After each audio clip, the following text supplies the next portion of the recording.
Hosapete police ಠಾಣಾ ಸರ್ಕಲಲ್ಲಿ ಒಂದು jewellery shop ಇರ್ತದೆ. ಅದರ ಹೆಸರು ಪ್ರೇಮ್ ಶಿವ ಜ್ಯುವೆಲರ್ಸ್ ಅಂತ. ಸುಮಾರು 25 ವರ್ಷದಿಂದ ಜ್ಯುವೆಲರಿ ಶಾಪ್ ನಡೆಸ್ತಾ ಇರ್ತದೆ. ಆ ಅಂಗಡಿಯಲ್ಲಿ 8 ಜನ ಕೆಲಸಗಾರನು ಇಟ್ಕೊಂಡಿರ್ತಾರೆ.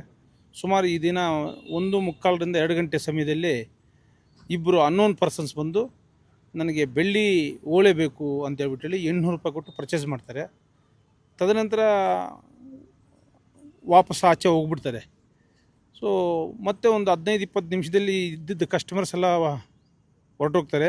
ಮತ್ತು ಅಲ್ಲಿ ಕೆಲಸದ ಮಾಡ್ತಕ್ಕಂಥ ಹುಡುಗಿಯು ಸಹ ಊಟಕ್ಕೆ ಹೋಗಿರ್ತಾರೆ. ಅದರ ಓನರು ಅಲ್ಲೇ ಊಟ ಮಾಡಲಿಕ್ಕೆ ಕೂತ್ಕೊಂಡು ಊಟ ಮಾಡ್ತಾಯಿರ್ತಾನೆ. ಇವರಿಬ್ಬರು ಮಳೆ ಬರ್ತಾಯಿದೆ ಅಂತ ಮತ್ತೆ ಹೇಗೆ ಬಂದು ಕೂತ್ಕೊಂಡು ಒಂದು ಮಾತಾಡ್ಕೋತಾರೆ.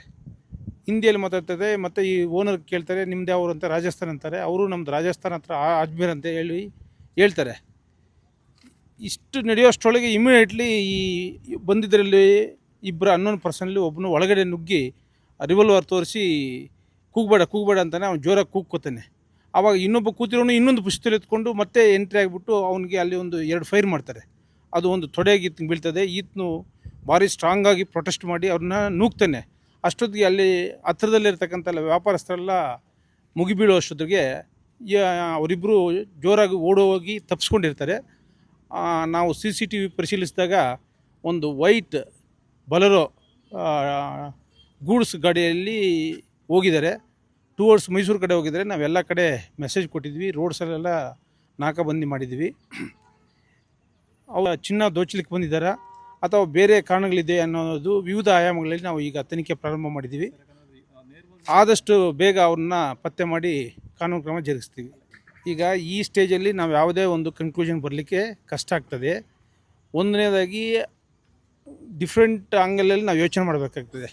ಒಂದು, ಆತನೇನಾದರೂ ಬೇರೆ ಒಳಗಡೆ ಇರೋ ರೂಮೊಳಗೆ ತಳ್ಳಿಬಿಟ್ಟು ರಾಬರಿ ಮಾಡೋ ಚಾನ್ಸಸ್ಸು ಇರ್ಬೋದು. ಇಲ್ಲವೇ ಬೇರೆ ವೈಷಮ್ಯಗಳೇನಾದರೂ ಇದೆಯಾ ಅಥವಾ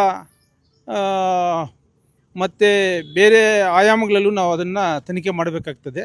ತನಿಖೆಯಿಂದ ಏನಕ್ಕೆ ಈ ಘಟನೆ ಆಗಿದೆ ಅನ್ನೋದು ನಾವು ಕನ್ಕ್ಲೂಷನ್ಗೆ ಬರ್ತೀವಿ. ಈ ಹಂತದಲ್ಲಿ ನಾವು ಇದೇ ಪರ್ಪಸ್ಗೆ ಆಗಿದೆ ಅಂತ ಹೇಳಲಿಕ್ಕೆ ಸಾಧ್ಯ ಇಲ್ಲ. ನೋಡಿ, ನಿಮಗೆಲ್ಲ ಗೊತ್ತಿದೆ, ಈ ಹಿಂದೇನು ಸಹ ನಿಮಗೆಲ್ಲ ಗೊತ್ತಿದೆ, ರಾಬರಿ ಆದಾಗ ಒಂದೇ ದಿನದಲ್ಲಿ ಹಿಡಿದ್ವಿ. ಈಗ ಅವ್ರು ಬಂದಿಲ್ಲ ಅಂತ ನಾವು ಡಿನೇ ಮಾಡ್ತಾಯಿಲ್ಲ. ಯಾಕೆ ಬಂದಿದ್ದರೆ ಅದನ್ನೆಲ್ಲ ದೋಚ್ಕೊಂಡು ಹೋಗ್ಬೋದಾಗಿತ್ತು. ದೋಚ್ಕೊಂಡು ಹೋಗೋಕ್ಕೂ ಸಾಧ್ಯ ಇಲ್ಲ. ಯಾಕಂದರೆ ಜನ ವಿಪರೀತ ಇದ್ದರು. ಯಾವ ಆ್ಯಂಗಲಲ್ಲಿ ಈ ಕೃತ್ಯ ನಡೆದಿದೆ ಅನ್ನೋದು ತನಿಖೆಯಿಂದ ದೃಢಪಡ್ತದೆ. ಮತ್ತು ಸಾರ್ವಜನಿಕರು ಯಾವುದೇ ರೀತಿ ಪ್ಯಾನಿಕ್ ಆಗಲಿಕ್ಕೆ ಅಗತ್ಯ ಇಲ್ಲ.